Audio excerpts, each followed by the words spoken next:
环球大战线深入世界最前线，全球各地的观众朋友，大家好，我是叶思敏。今天节目一开始，我们先欢迎来宾前成功级舰长黄镇辉舰长，主持人、各位观众，大家好；前立委孙大千委员，大家好；资深媒体人彭华干，华干哥，主持人好，大家好。好，观众朋友，今天中东情势来关心到的是，这个是来自于内线的情报吗？今夜打伊朗。这个消息正式的曝光，我们今天会来做观察。另外，川普已经说了，第二艘的航母已经压境，要来威胁解除伊朗的武装。哈米尼在此刻则是霸气回呛，要展现意志的核弹。现在看起来中东的战事一触即发。今天我们赶快来看到的是最新消息的，就是美伊不是上周才完成核谈判，那破裂之后，川普10号的时候，他再次的呛虾，他说呢，在德黑兰，如果你再次的升高威吓的话，我们美国正在考虑要向中东来部署除了林肯号之后的第二艘航母，并且警告说，如果接下来的核谈判协议还是破裂的话，美国我们接下来会采取非常非常强硬的手段。美国在军事上也有了准备，随时做备战。来看到的是最新消息，接下来的第二艘航母可能是哪一艘呢？现在有消息指出，可能是驻日的华盛顿号，或者是在美东的布希号。但是呢，这2艘航母到中东时间可能还是需要至少1周的时间。所以现在也在说，有没有可能是福特号过来呢？我们都会一起来做关注。另外一方面，美国的 P8海上巡逻侦察机在这几天擅自的闯进了伊朗的领空。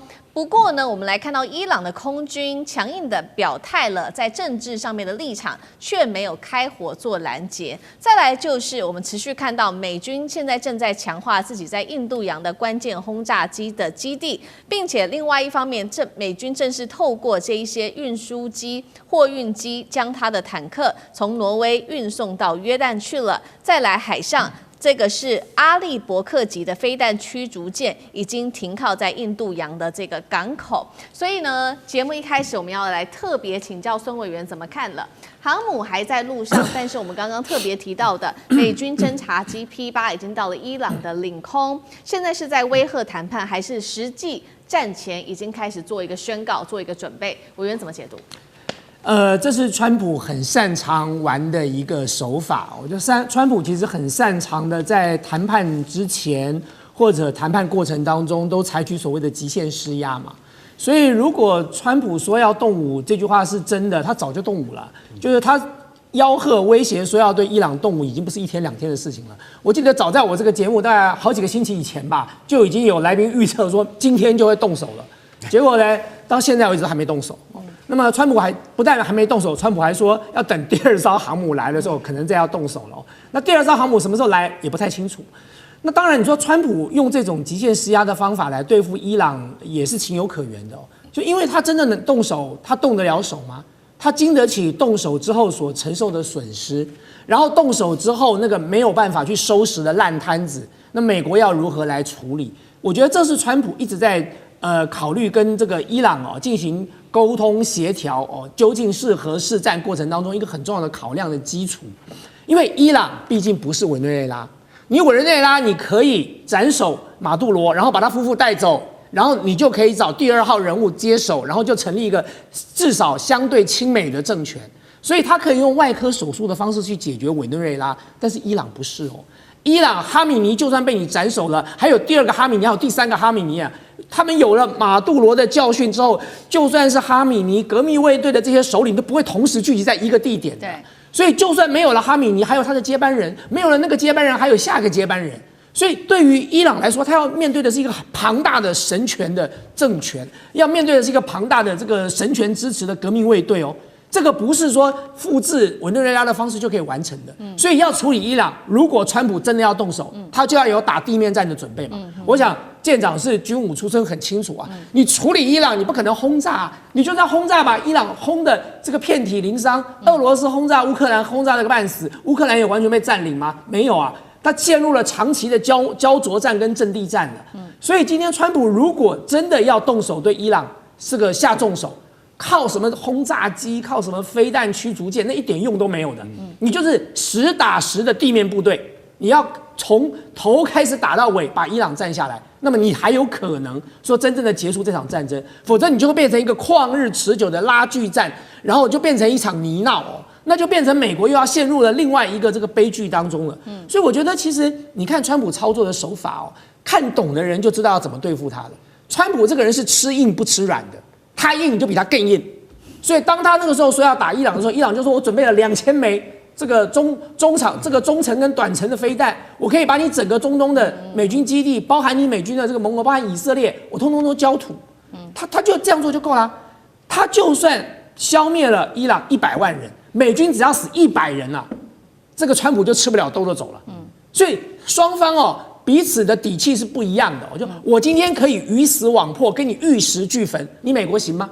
就你美国不用跟我玉石俱焚，你只要焚个1/10，你美国就吃不消了。所以其实你看，从当时川普本来以为说吓一吓伊朗哦，就伊朗可以让步哦，那么或者是这个透过摩萨德、透过 CIA 在伊朗内部的这些长期安插的这些所谓的县民或者这些种子，发动各式各样的抗争哦，甚至还有一些这个恐怖的爆炸、失火这些行为，他就可以把伊朗政权给瓦解掉。但他这个算盘打得太容易了，就没有这么简单的事情了。伊朗的神权掌控虽然也许不尽得人心哦，但是也不是说他们用这种小手段就可以解决的。所以当你看到伊朗其实也看破了美国的手脚之后哦，我是觉得伊朗不会示弱的。所以在这段期间，伊朗的调子从来没有放软过，伊朗还是很高调的在处理美国。对川普谈判只有硬碰硬，川普只尊重强者，谁是强者啊？他就把他当好朋友，比如说习近平啊、普丁啊、金小胖都是川普的好朋友。好，所以我们看到至今川普仍然是针对伊朗在做极限的施压。那确实碰到川普这样子强硬的态度，伊朗同样是以非常强硬的态度来做回应。我们来看到的是他的外交部长，这位是阿拉奇，他说：伊朗我们虽然无意发展核武，但是我们的原子弹就是对大国说不的一个能力，并且呢，这个原能的首长他们也说了，除非你西方国家愿意解除我们伊朗的金融制裁，我们才有可能考虑要稀释高浓缩铀。那现在伊朗有440公斤的浓缩铀，纯度是大概60%左右，距离90%，也就是武器级的这个浓缩铀的发展，现在看起来是一步之遥。到底有多快？为什么美国在这个时候要这么的紧张，做极限的施压？接下来的美伊的核谈判有没有可能，因为第2次了嘛，又破裂？舰长怎么看？第一个，我很久以前我认为核战就是核弹哪有那么大的威胁力啊，对不对？这是我当时的感觉。直到在川普1.0上任的时候，他不是那个时候他跟金正恩就朝鲜天天2个人对枪来对枪去，那个川普的各种说我要怎么样对他。当时还想说，哇，朝鲜这么小，你那么弱，我不要说美国打你，南韩打你都可以很顺利的把你打完，你怎么敢跟他对呛的？结果大家有没有记得那时候最后怎么样？2个人就川普跟金正恩相拥，还见面，还见2个地方，新加坡见一个，那个停战线那里又见一次。我那时候才开始我知道说，核弹真的很有威慑力。是这么大的强权美国，这么小的北韩他都不敢打，就是因为他有核弹。那为什么他不敢打？因为这个金正恩是真的有可能去丢核弹，你把他消灭，你看他会不会丢核弹？他是那个一个人的就可以决定了。那看完了北韩之后，你会发现这个世界还有一个国家比北韩还要更恐怖，这个国家就叫伊朗，因为它是神权政治。神权政治这里一群的人是非常相信这些教义的。教义里面，圣经里面有说个世界末日，你知不知道？世界末日，上帝下来，从此人类有1000年的公平正义的幸福快乐的日子，很多人相信哦。所以有一天你真的把这个伊朗惹火，如果他有核弹，我跟你讲，我真的相信他丢核弹的意愿会超过北韩。所以这就是为什么大家一定要绝对不能让他拥有核弹。那你说从60%到90%，其实是一样的技术，它就是一个分离。就像我们在外面那个，你有没有看到吃那个棉花糖，哗旋转，那些比重不一样就会摔到边边。它那个也是一样，从60到90，就是再也许精密一点、甩得快一点的那个分离机。那我也去查一下说，如果它要快一点，没有任何人阻挡，然后也有人协助它的话，它大概多快可以做到90，你知道？ 1个礼拜，但是做到90之后1个礼拜还有距离核弹还有一段时间，核弹你肯定要核爆，你要制作什么东西，各种东西大概要1-2年。是，那为什么伊朗停在60%不动？它为什么不到65、70？因为你再往上走，人家就一定要消灭你，尤其90，我非要消灭你不可。但是60哦，他所充分的表示，你不要惹我，我是具备这个威胁性的。这是一个60停在那里一个很多国家停在60的一个原因，就是我没有违规，但是我具备那个威吓的能力，这是他这个。然后至于说会不会打伊朗，会不会退让哦，我完全认同刚刚委员的意见。我从第一次有人问我这个问题，我就说绝不可能打。为什么？因为美国现在拉美，他们现在所有的心思都在拉美，他也认为这是我的半球。伊朗是一个非常特殊的国家，我想到的就用什么东西来形容伊朗是最正确的？马蜂窝，他有90多万的那种能够拿枪的军人、伊斯兰卫队、警察、保安警察、道德警察，哇塞，有90多万人。这些人你一打他，你想想看，哗就往上跑。尤其他那个圣城旅跟那里所有的那个叫做武装组织，通通有联络，支援他们会散出去。是。所以他不会去打他。那你说会不会退让？我觉得他一定会退让。只是这个退让你要记住，不代表说我就把所有销毁哦。你如何监控我？他会谈出一个结果。好比说，你根本派人来这里看着我，绝对不准超过60或什么的，或者60你给他销毁一部分怎么样的？那个所谓的退让，不代表说他完全销毁，而是双方达成一个共识，不会打仗。这是我的猜测。好，舰长认为是不会打仗，所以我们现在看起来，美国跟伊朗就是僵持在那边。那有这样子僵持的局面，其实现在最紧张的，其实就是以色列的总理纳坦雅胡了。纳坦雅胡现在呢，来自于这个以色列自己媒体的报道说呢，他对于川普的政策现在感到非常的忧心，原因是他很怕川普啊，从本来是对伊朗很强悍的，转为之后会做有限制的核谈判。那么这样子的话，他认为是对以色列不利的。等一下请华干哥来带我们看，以色列有没有可能单独攻击伊朗的核设施？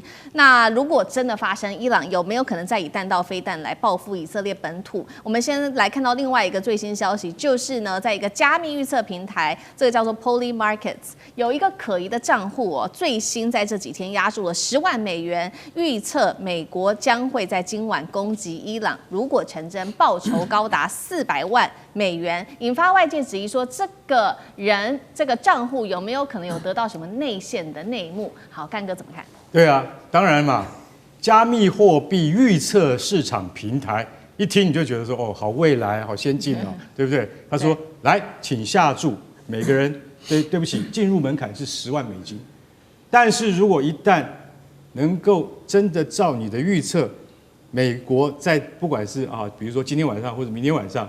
他给一个时间，真的如你所言，美军出动的话，你可以得到400万美金的报偿，40倍耶！我跟你讲，很多这些 hacker 他们都跃跃欲试，你知道为什么吗？因为他们可能会有一些，就像你讲的内线消息，或者是一些观察，或者说他们有一些，你知道，其实老实讲一句，像这样子的这些加密货币平台，它在跟国务院或者是说。美国的就是华府之间是有一些关系的，所以他们可能会得到一些某一种程度上的消息，就端赖川普什么时候下命令。所以老实讲一句，这就是豪赌。我们现在已经变成了虚拟实践，变成真的拿出来赌了，你知道？我补一句，刚刚上一次美国公股的地方，你知道一样赌，有人赌赢了，有一个，你说真的，也是大笔的，上次也是就是几万美金，那也是在他的，也是在那上次有赌一次，有一个加密货币平台上面这样子，对，然后也是赌，我不晓得是不是加密货币，就是有人也是一样出了一笔钱赌，大赚一笔。那时候还说要去查这个人是不是有内线。像舰长讲，这个就是一个趋势，你知道为什么吗？引起所有人的注意，引起所有人的关注，引起社群平台上面的什么，去加码，去干嘛？去按赞啊，去点阅啊。这老实讲一句，这就是一种你对于全球的意外啊、灾难啊、国际冲突局势的紧张的那种关注度的话，老实讲一句，对于像这些平台，或者甚至对于加密货币，它都是有良性的帮助。可是问题是我们现在讲的是真实的战争，委员刚才也讲了，这个你没有派兵去要怎么打？其实我讲句实在话哈，我到现在还在揣测美国到底要怎么做，因为你现在我们看一个重点，已经把迪耶戈加西亚这个地方，迪耶戈加西亚大家要知道，在印度洋上的一个小岛，这个小岛是大概平常人不会去的地方嘛，它非常偏僻荒凉，但是那里有其强大无比的军事基地，是啊，它是本来是属于西班牙的一个岛。然后它这个岛呢，我跟你讲，美国跟它租借，然后上面放的都是 B-52轰炸机，它是从这个地方开始打到伊朗最近的基地。当然你说我们还有在卡达的基地，对不对？可是卡达的基地你摆上任何东西都很惹眼。但是在迪耶戈加西亚，它有一个最好的方法，就是说 B-2进驻到迪耶戈加西亚，飞到伊朗大约是3000公里，但是中途会有10次的加油，就是由加油机。迪耶戈加西亚有全世界最强大的空中加油机队，美国打仗是这样的，全球打的。所以如果说他今天已经部署了伯克级飞弹驱逐舰以及加油机和 B-2轰炸机去的话，那他势必会去做一些类似像惩罚性的行动。但是这里面最紧张的还是谁？还是尼坦雅胡？为什么？因为尼坦雅胡从去年6月那12天的战争之后啊，我坦白跟各位讲，就是说他所受到的。就是内阁的训令，就是说，你一定要先鼓动美国出击。为什么？美国如果不动的话，那对不起，我们一定要打。我们自己打。以色列本身有没有办法打？有，它可以从哪里？它可以从特拉维夫的空军基地，像1985年的巴比伦行动一样，奔袭1000公里去打伊拉克的核设施。记住，那时候是伊拉克。现在是要打伊朗，那更远了，2000公里了。对，那怎么办呢？还是要靠加油机来做。但是你所经过的空域全部都是阿拉伯国家，所以非常危险。对所以你到底能不能成功？尼坦雅胡就会赌这一把。如果美国你再不动的话，我自己干了。我自己干是什么时候？除非你美国跟这个伊朗。的确谈好了，伊朗说好，我停，60%就好，我现在就真的不会再往前进的，派人来看。